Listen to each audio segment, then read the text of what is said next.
So recently, I've been overseeing some of the Nick Jr. television shows playing in the background, and I gotta say, some of them are really weird. Last time, we visited Blaze and the Monster Machines and delved into the world of bad character design and just kind of a weird show in general.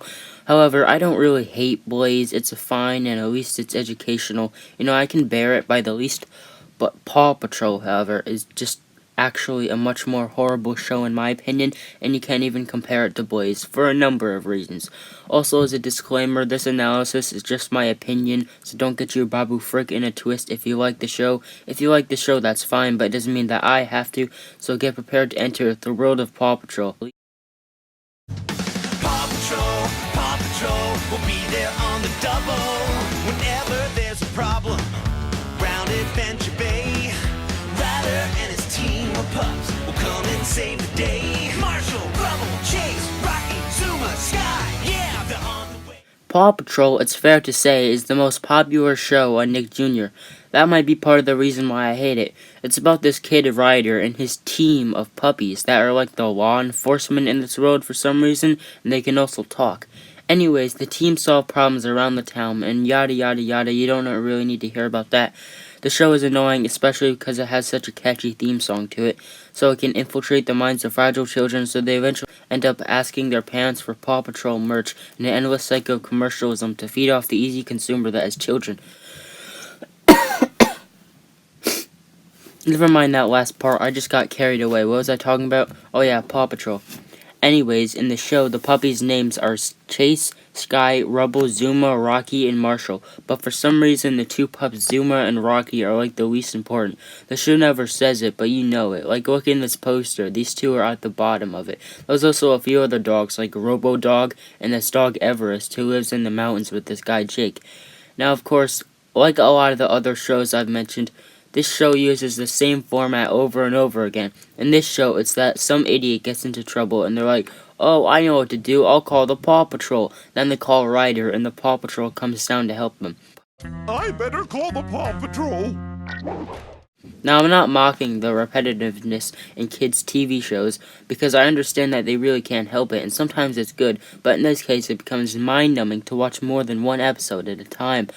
But I think the thing that bugs me the most about this show is that it feels so empty and artificial. Like it was made solely for profit and not with any passion. Now, I can't really base this reasoning on facts. It's just a certain vibe I get from the show that I really don't like. Like with Blaze, I can tell that the people who made it had a little more fun than the animators that made Paw Patrol.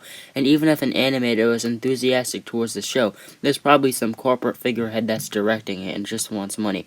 Once again, this is all just a vibe, a feeling, a hunch that is not based on facts. That being said, I swear some of the ideas in this show are so incredibly random that I can't imagine anyone being able to come up with them unless you are truly desperate. Like in one episode, there's a cow in a truck on a bridge, and it's like, what? How did this even happen? What is going on? Whose idea was this?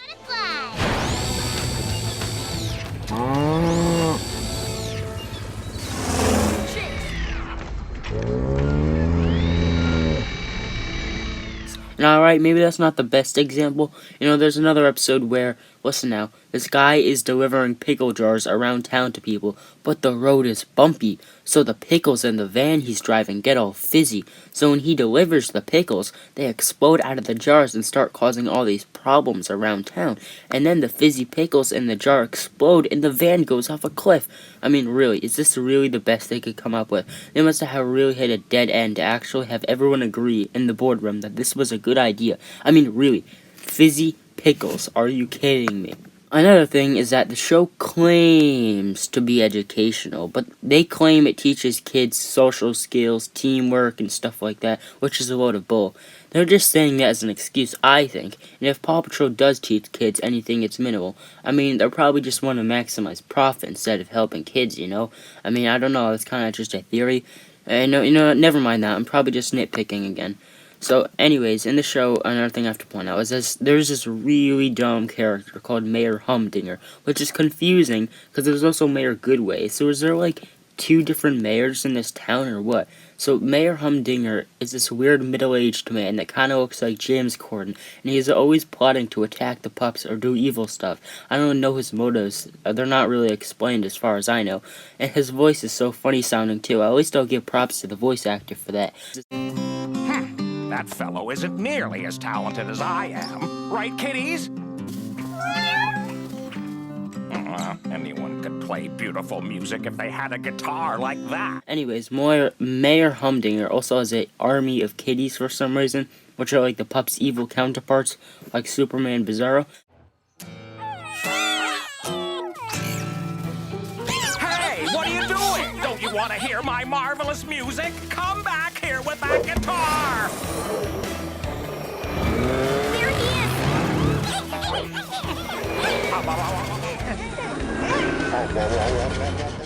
But the strange thing is, when the Paw Patrol stops a problem caused by Mayor Humdinger, they don't lock him up for terrorizing the town or anything. They're just like, oh yeah, you're free to go. What you did wasn't wrong, which I think is kind of stupid.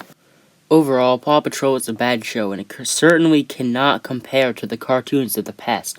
Another thing to point out is that because the show is so popular among kids, it blocks out all the other shows on Nick Jr. You know how Teen Titans Go consumed Cartoon Network? Yeah, Teen Titans Go is a good show, but you can only show it so many times as it became very popular, and now whenever you turn on Cartoon Network, seems to be a high chance of Teen Titans Go being on, which blocks out all the other great shows. You know, what happened to Scooby-Doo? Teen Titans Go seems to be as to Cartoon Network as Paw Patrol is to Nick Jr. Paw Patrol is usually on Nick Jr. all the time, probably because it makes so much money. This blocks out all the other room for so many great shows to have airtime, because of corporate Paw Patrol, whom has enough money to run their show for a long time. You know, I just don't like Paw Patrol because it's a terrible show, but because it has no soul. It appears to me that there's nothing behind the screen when I'm watching Paw Patrol, just cold, greedy eyes. On top of this, the show is stupid and overly popular, and it isn't educational or helpful to anyone, and has a hypnotic and annoying theme song that I despise. It seems to me like a cash grab, an easy way to advert your kids' eyes to the screen, because guess what? All kids like puppies and trucks. Oh look, one of the dogs is a firefighter. Isn't that so cool, children?